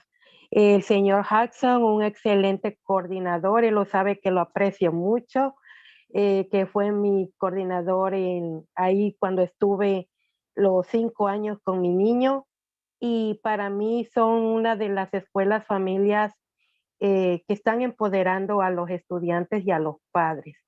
Muchas felicidades, great job, Martin Luther King Jr., que es de aquí de mi área, y los vamos a seguir apoyando nosotros en la comunidad, en lo que es la seguridad. La comunidad aquí, el vecindario, está haciendo, empezando una labor para seguridad de la escuela para nuestros estudiantes. Y nomás felicitarlos, los que estuvieron hasta ahorita aquí. Creo que Miss Arreguín o Miss Monzón tuvimos una idea de que los que participaran se les diera un certificado por participar en esta conferencia. Creo que se les va a enviar. Espero, ¿verdad? Que sí se tome en cuenta la participación hasta este momento de nuestros padres y nuestros colaboradores. Y no me resta más que sigan participando en los TikTok que vamos a tener y en los futuros entrenamientos participen. Créanme que es muy importante que sigamos apoyando a nuestro distrito local en las escuelas y en el distrito también. Y aquí estoy para lo que ustedes quieran, apoyándolos. Dejen sus recomendaciones para mí con la administración para las futuras reuniones de título 1 que vamos a tener más adelante en futuros meses. Muchas gracias, un placer estar con ustedes.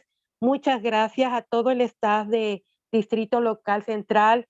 Hasta esta fecha tuvimos como 200 personas. Para mí es un honor estar aquí representándolos y ser orgullosa de este Distrito Local Central.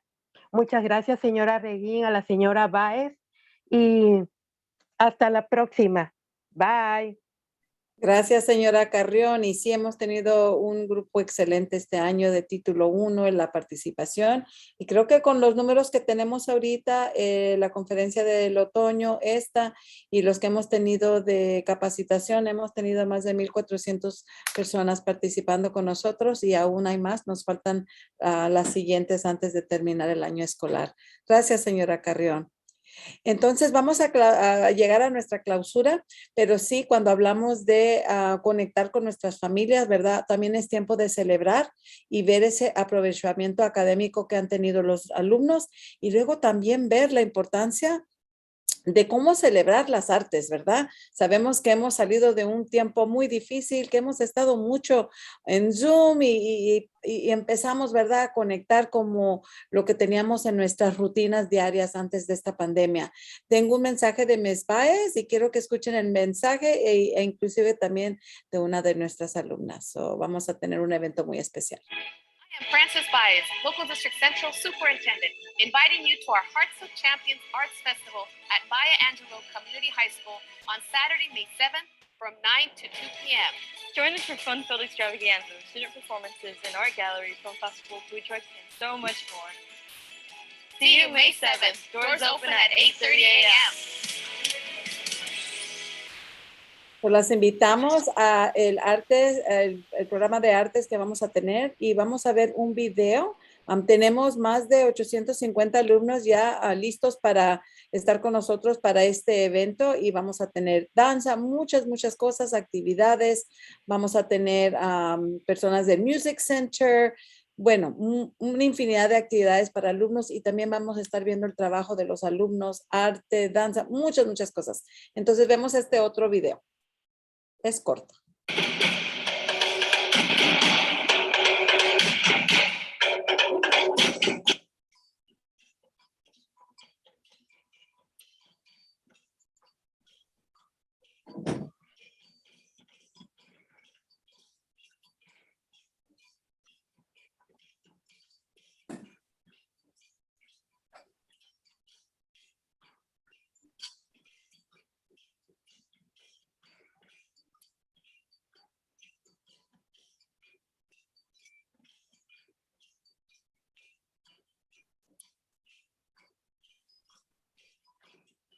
Como ven en el video, muchas actividades, muchas organizaciones que están con nosotros. También tenemos personas en las artes que simplemente están dando y aportando su arte de diferentes maneras. Entonces, si pueden venir con nosotros, vamos a estar en la Escuela Maya Angelou el 7 de mayo. Vengan con sus familias, disfruten. Va a ser de 9 a 2 de la tarde. No se lo pierdan, es un tiempo de celebrar con nuestros alumnos.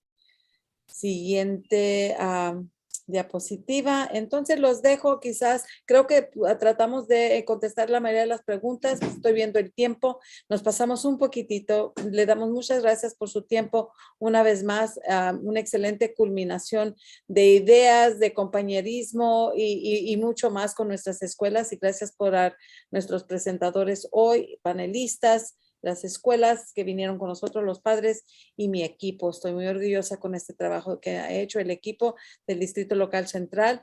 Y si queda alguna duda, alguna pregunta, tenemos aquí el apoyo. Mi nombre es Teresa Reguín.